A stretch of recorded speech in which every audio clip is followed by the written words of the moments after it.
nouveau découpage gouvernemental perpétue la discrimination régionale et l'inégalité entre les Togolais. L'Alliance nationale pour le changement ANC voudrait, à travers la conférence de presse de ce jour, faire état de dysfonctionnements délibérément orchestrés par le pouvoir écoute-venir pour perpétuer sa tradition malsaine d'organisation d'élections truquées, sans aucune considération pour le peuple togolais souverain, sans aucun égard pour la Constitution et les lois de la République qui sont outrageusement foulées au pied. L'ANC a déjà dénoncé et abondamment condamné les travers du dernier recensement électoral qui ne saurait constituer un fichier électoral fiable. L'ANC a également dénoncé la préparation en catimini des scrutins par le gouvernement en complicité avec des institutions désuètes, incomplètes, en effectif et dont les mandats ont expiré. L'ANC a surtout dénoncé la fin du mandat des députés de la dernière législature avec comme conséquence l'expiration de la majorité parlementaire dont est issu le gouvernement en place, qui devient ipso facto dépourvu de la légalité et de légitimité. Pour lancer la séance de ce matin, notre parti voudrait réagir sur les dernières mesures scélérates que le régime en place tente de faire passer envers et contre tous, notamment celles relatives au découpage électoral d'une part, à la fixation du cautionnement d'autre part, dans le seul but de préserver ses propres intérêts partisans. Nous évoquerons également l'opacité totale qui a entouré la préparation des élections, le chronogramme et les dates du scrutin étant demeurées indéfiniment dissimulées, même si la date législative est réglementée par la Constitution.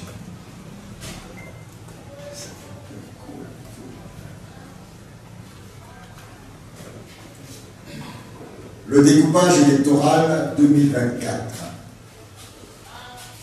C'est donc dans ce contexte politique calamiteux que l'ANC apprend que le gouvernement togolais, qui n'a plus ni la légitimité ni la légalité en raison de la fin du mandat depuis le 31 décembre 2023 de l'actuelle Assemblée nationale dont il procède, a procédé ce jeudi 8 février 2024 seul et sans concertation avec la classe politique et donc unilatéralement à un nouveau découpage électoral répartissant à sa guise des sièges de députés à l'Assemblée nationale d'une manière anti-républicaine et anticonstitutionnelle qui creuse davantage l'inégalité entre les Togolais au lieu de la corriger.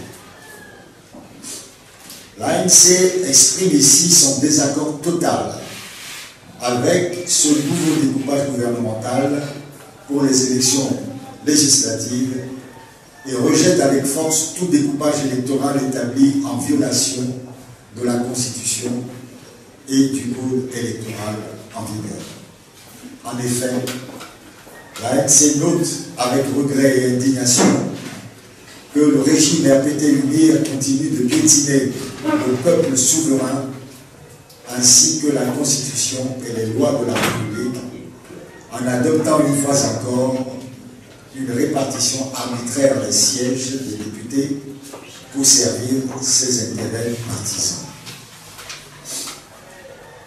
Le communiqué du Conseil des ministres du 8 février 2024 indique qu'il est tenu compte des critères géographiques, démographique et spécifique, alors que manifestement l'utilisation de critères géographiques pour procéder au découpage électoral en ce qui concerne la représentation nationale ne répond ni aux dispositions des articles 2, 5 et 11 de la Constitution, ni à l'article 203 du Code électoral.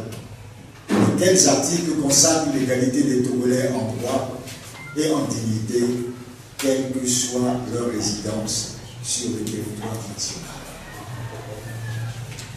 L'ANC note également que le gouvernement, par son mépris des institutions de la République, n'a pas daigné tenir compte des recommandations de la CNDH qui, après avoir fait le constat que, je cite, les préoccupations relatives au découpage électoral sont réelles et récurrentes et nécessitent un règlement urgent. Fin de citation. A demandé des discussions entre les acteurs de la classe politique en vue d'aboutir à un découpage électoral consensuel. Or, non seulement le nouveau découpage gouvernemental ne règle pas les déséquilibres contenus dans le découpage précédent, mais au contraire, ce nouveau découpage est encore l'occasion pour le gouvernement, désormais illégal et illégitime, de perpétuer les disparités criardes qui créent des catégories de Togolais inférieures ou supérieures aux autres, suivant leur région d'appartenance ou de résidence. Ce qui est, ni plus ni moins, la perpétuation de la ségrégation régionale à la manière du système d'apartheid qui jadis a ravagé l'Afrique du Sud. À titre d'illustration, les tableaux ci-dessus, page 4, dressent un état comparatif du découpage électoral 2013 constaté et du découpage 2024 que le gouvernement vient de fixer arbitrairement. Et c'est vraiment scandaleux quand on voit venir les 882 695, 6 sièges de députés, 6. Au même moment, la région de Kara, même population, 985 512 habitants, 19 sièges de députés. 19 contre 6. Quand on regarde la préfecture du Golfe, 1 307 681 habitants, 8 sièges de députés. Pendant ce temps-là, Karakina, qui a moins d'1 985 000 habitants, 19 députés. 19. Plus du tout. J'ai tenu à le rappeler.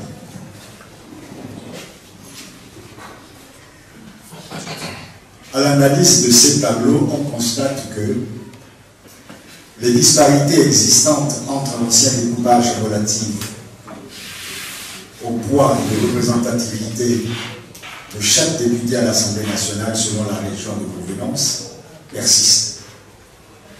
La région maritime essentiellement et les préfectures du Golfe, Aguanyeve et Sion en particulier, demeurent comme toujours les collectivités les plus sévèrement lésées et discriminées dans la nouvelle répartition des sièges de députés.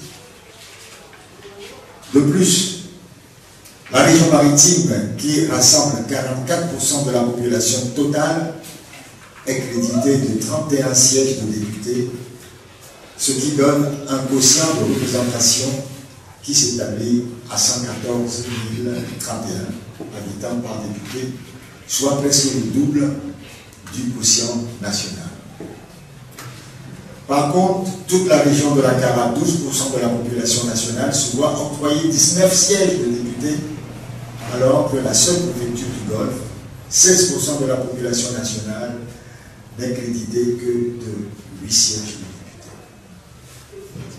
De même, la préfecture d'Aguénévé, 11% de la population nationale, est créditée de 6 sièges de députés, tandis que la région centrale, 10% de la population nationale, est dotée de 16 sièges de députés. En outre, on ne comprend pas pourquoi la préfecture de Sion, chef-lieu de la région maritime, doublement plus peuplée que les autres préfectures et chef-lieu de la région, n'ait pas eu d'augmentation du nombre de sièges de députés, alors que ces dernières connaissent chacune une augmentation d'au moins un siège supplémentaire. Même si dans la région des Salades, le quotient de représentativité nationale semble être respecté, dans les régions des plateaux centrales et la Caraïbe, le nombre d'habitants pour un député est largement en deçà du quotient national. En somme, le nouveau découpage gouvernemental ne règle en rien les préoccupations exprimées par l'ANC concernant les inégalités dans les représentativités des députés. Il ne s'agit pas d'augmenter le nombre des députés de 91 à 113, mais de veiller à ce que dans chaque région et dans chaque circonscription électorale, chaque député représente le même nombre d'habitants. Autrement dit, il s'agit de supprimer les discriminations actuelles en veillant à la légalité du poids des députés au sein de la représentation nationale. Ainsi, le nouveau découpage gouvernemental de février 2024 n'est que de l'enfumage puisqu'il ne change rien aux inégalités criardes dénoncées depuis toujours par l'ANC. En effet, comme dans les découpages précédents, les tableaux de la page 4 montrent clairement qu'un député de la région de la Caraïbe vaut encore plus de 2 députés de la région maritime.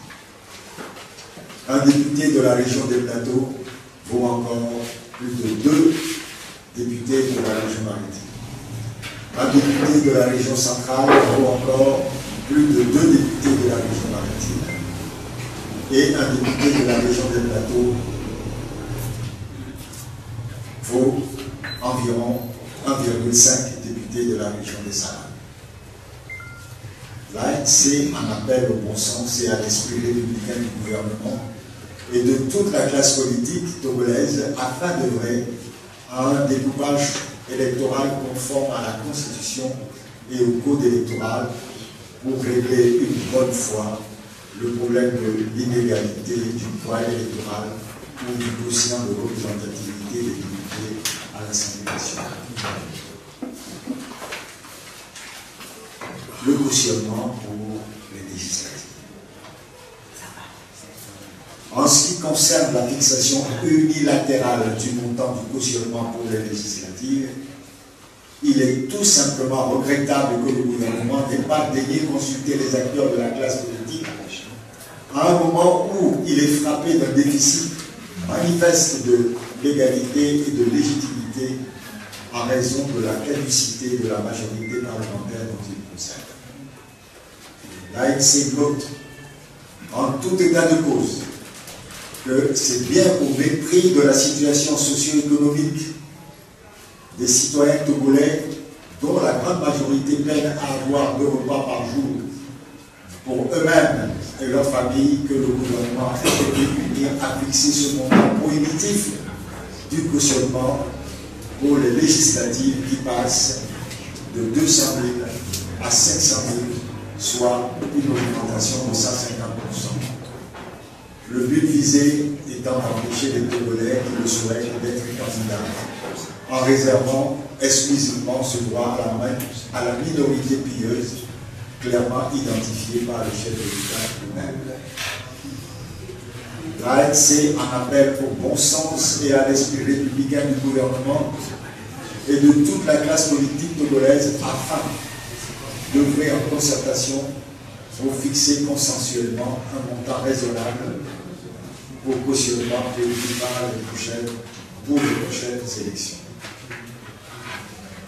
L'opacité du processus électoral. Le gouvernement a eu 5 ans pour organiser et consensuellement les élections. S'il vous plaît, on vous entend trop d'abord. Le gouvernement a eu 5 ans pour organiser sereinement et consensuellement les élections législatives qui devraient être tenues en décembre 2023, mais il en a été incapable. Il a échoué lamentablement sans pouvoir fixer d'une manière transparente et républicaine la date du scrutin législatif, pourtant réglée par la Constitution, sans pouvoir même publier le moindre chronogramme du processus électoral qui aurait permis aux acteurs politiques de se préparer en conséquence. On comprend mal l'attitude du APD UNIR qui, pour des raisons inavouables, après avoir notamment dissimulé pendant tout ce temps toute information aux autres acteurs politiques sur le processus électoral annoncé, tente aujourd'hui de mener des élections au pas de charge, en précipitant les étapes et en fixant des délais qui n'accordent pas suffisamment de temps aux partis politiques pour s'organiser. À titre d'exemple, selon le code électoral, les dossiers de candidature doivent être déposés à la CENI 45 jours au plus tard avant le jour du scrutin, soit le 28 février. Je rappelle qu'aujourd'hui nous sommes le 10 février.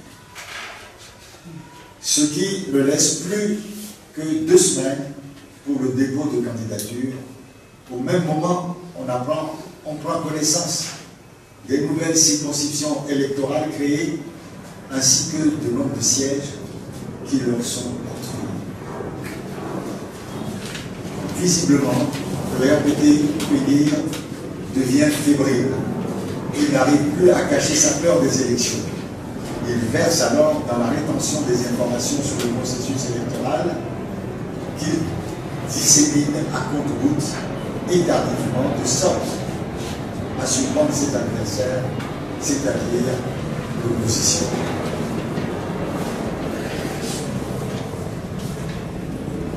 L'ANC estime qu'un délai conséquent doit être accordé aux acteurs politiques pour le dépôt des dossiers de candidature, quitte à revoir la date des élections, qui peut être arrêtée de manière consensuelle. Au demeurant, la veille des élections, et compte tenu du statut actuel du gouvernement, dont la majorité parlementaire n'a plus de mandat, il est essentiel et primordial de s'en tenir aux principes scellés dans le protocole additionnel de la CEDEAO sur la démocratie et qui exige qu'à moins de 6 mois du scrutin, toute modification de la règle du jeu électoral doit être décidée consensuellement dans le cadre d'une concertation entre l'ensemble de la classe politique. Fait allouer le 10 février 2024 pour le Bureau national, son président Jean-Claude Farah.